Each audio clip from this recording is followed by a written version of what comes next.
Hey, what's good, y'all? This is Major from hoodhype.com, and you're looking at the Blackberry Storm 2, and this is the official review. And with all that being said, let's go ahead and dive into it and take a look at the hardware on this baby. Real close. It looks real similar to the first Blackberry Storm. You notice it's got darker accents compared to last year's, which had more of the chrome finish along the sides. Another change that you'll notice on this phone is that they changed the buttons. You still got your talk and end buttons, but instead of being physical, actual literal buttons, they moved it to be part of the screen. So it's part of the touch interface. It's just down here at the bottom, but they still work out pretty good. A big plus on this phone compared to last year's is the actual touch screen itself. It's a lot more responsive and a lot more accurate than last year's. They got 4 sensors on here now, as opposed to, I believe they just had 1 in the center on last year's build, and this one works out a lot better. You won't make nearly as many mistakes, and it just seems like it's a lot more fluid this time around.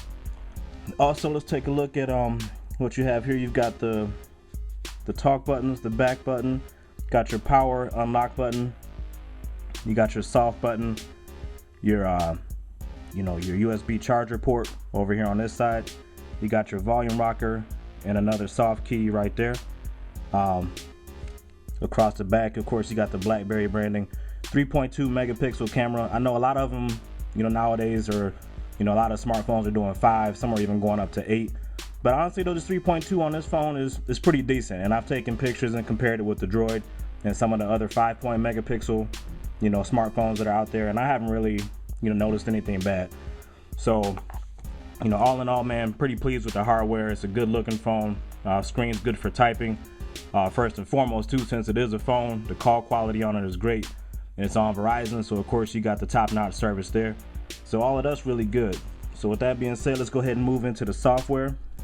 And honestly, the first, positive is that it's Blackberry. And with Blackberry, you know what you're getting. I mean, it's quality, easy to use, very stable operating system.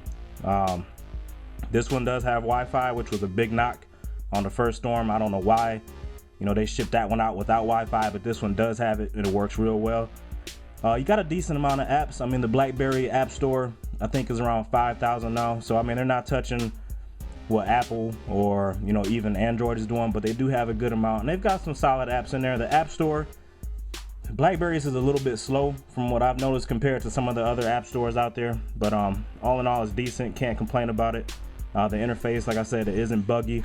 One of the big knocks that I do have, as far as the interface, and this would go to Blackberry as a whole, what they have works real well, but they haven't really changed a lot. I mean, you see here, you've got the fresher look, because this is the newer OS, so you've got the sharper looking icons compared to what you had on the old school curves.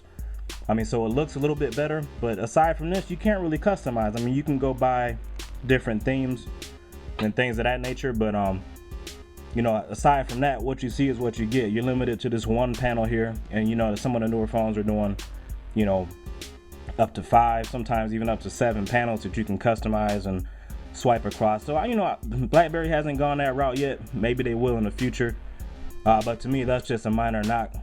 Let's take a look at SMS. You see, this one does support the threaded SMS messaging, which I'm a big fan of. That works out good. If you rotate it, you get the landscape keyboard. That works out real well. Blackberry is second to none when it comes to email. So this has support for Microsoft Exchange. So if you want to go that route, that works well. I'm a Gmail guy, so I got that installed. Oops. Let me get out of there. There we go. And you see here, you got your, all your different applications. The biggest knock that I have on this phone is going to be into the multimedia area, which unfortunately is where we get to the Blackberry browser. And the browser here just, it just isn't good. I mean, I'll go ahead and, pull up our site. And actually, it looks like I might not even have a connection going at the moment. Hold on, let me go ahead and turn Wi-Fi on.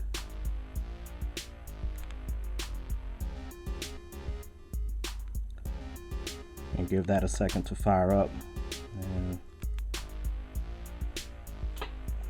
this just is slow, it's laggy. Blackberry really doesn't do, you know, anything that's really embedded in pages as far as flash, or just even if a page has a ton of images or anything in it, this browser just really has a hard time with it. And you can see it's choking on our website right now.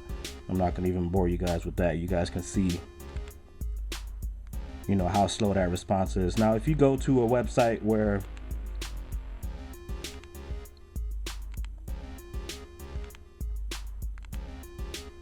let's check out CNN, and CNN does have a mobile-based website. So you see that actually came up, you know, fairly quick. You can see the scrolling isn't as fast as, like, you know, the Droid or the Aris, but you know, it's decent. So it's functional, but it's definitely not a strong point of the phone by any means.